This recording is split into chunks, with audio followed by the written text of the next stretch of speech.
होली की आत्मा। बचपन से शहर में रहने वाला मनोज इस साल होली की छुट्टियों में अपने गांव दुर्गापुर वापस आता है, जहां उसे देख पूरा गांव खुशी से झूम उठता है।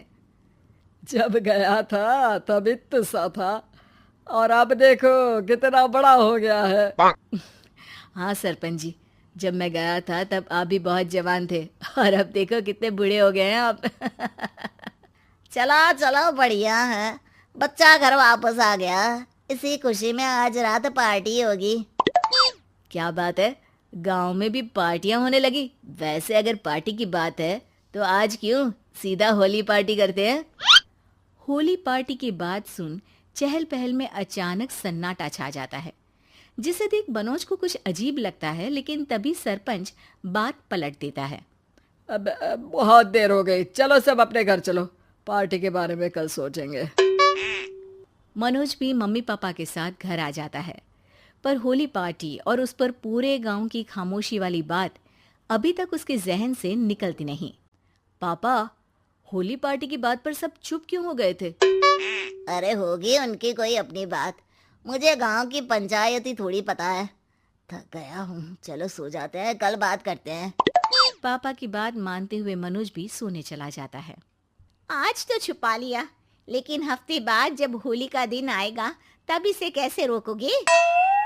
अगली सुबह सूरज के साथ ही मनोज भी गांव घूमने निकल जाता है, जिस पर रास्ते में उसे अपनी ही उम्र के कुछ लड़के भी मिलते हैं, जिनसे दोस्ती कर अब वो उनके साथ घूमने लगता है। इसी तरह कुछ दिन बीत जाते हैं और होली नजदीक आने लगती है। दोस्तों, होली में 4 दिन ही बचे हैं, पर गांव में उसकी कोई तैयारियां क्यों नहीं दिख रही? क्योंकि यहाँ होली नहीं मनाई जाती।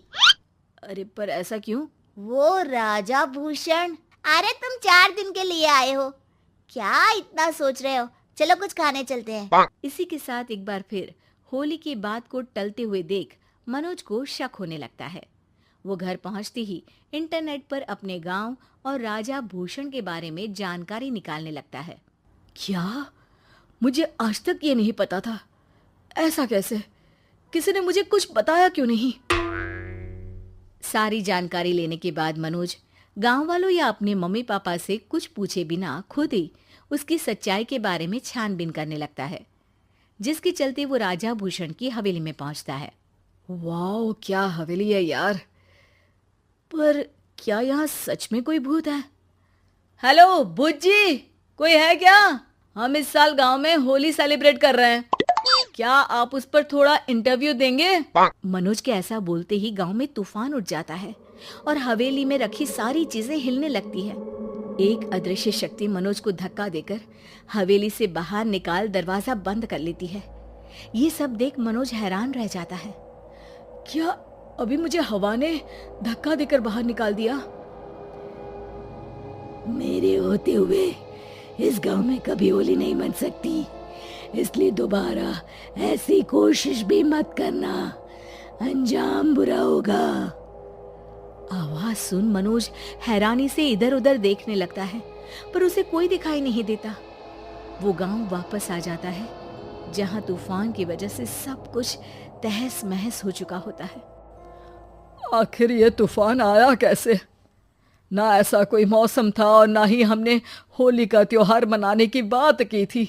सरपंच की बात पर कोई रिएक्शन दिए बिना मनोज चुपचाप अपने घर चला जाता है। इस तरह देखते ही देखते होली का दिन भी आ जाता है और मनोज रंग लेकर गांव में निकल जाता है, लेकिन गांव पूरी तरह खाली होता है। अरे त्योहार का दिन है, धूमधाम की जगह मातम क्यों मनाया हुआ है? मनोज की आवाज सुन सब अपने घर की खिड़कियां खोल के घर के अंदर से ही उसे वापस जाने के लिए कहने लगते हैं, पर वो किसी की नहीं सुनता। तुझे पहले भी समझाया था, अगर होली खेलने की कोशिश भी की तो अच्छा नहीं होगा। अरे बात मान लो बेटा, तुम्हें सच नहीं पता। मुझे सब पता है। सालों पहले इस राजा ने एक अंधविश्वास फैलाया और आप लोग आज तक उसे मानते आ रहे हो। अरे बेटा, जब तुम पैदा भी नहीं हुए थे उससे भी बहुत पहले से इस गांव पर होली का श्राप है। अगर गांव में होली का त्योहार मनाया जाता है तो प्रलय आना पक्की बात होती है। राजा भूषण इस सब में नहीं मानते थे और त्योहार मनाने लगे, जिसके चलते होली वाले ही दिन पहले उनके बेटे की और फिर उनकी मृत्यु हो गई। तभी से गांव की रक्षा के लिए उनकी आत्मा उस हवेली में रह रही है। सबकी बातें सुन मनोज उलझन में पड़ जाता है। सोचना भी मत मनोज, अगर तुमने इस परंपरा को तोड़ने की कोशिश भी की तो उसका परिणाम इस गांव और गांव के लोगों के लिए अच्छा नहीं होगा। मुझे भी यकीन नहीं हो रहा कि आप लोग एक बेतुकी बात को मानकर सालों से रंगों के त्योहार को मातम की तरह मनाते आ रहे हो। मनोज किसी की कोई बात ना मानते हुए पूरे गांव में रंग बिखेर देता है, जिसके तुरंत बाद वहां तूफान के साथ बिजलियां गरजने लगती है। अचानक मौसम में ऐसा बदलाव देख जहां मनोज कंफ्यूजन में आ जाता है, वहीं गांव वाले डर से सहम जाते हैं।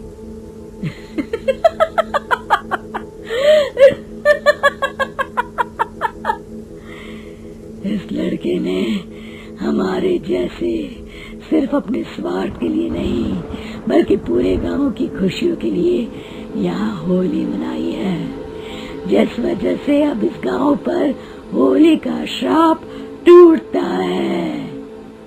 ऐसा बोलकर राजा का भूत वहां से गायब हो जाता है, जिसके बाद गांव के लोग धूमधाम से होली मनाते हैं। खुशियों के रंग गांव में बिखरे ही होते हैं कि अगली सुबह अचानक मनोज कहीं गायब हो जाता है और एक बार फिर गांव में होली का नया राज शुरू हो जाता है।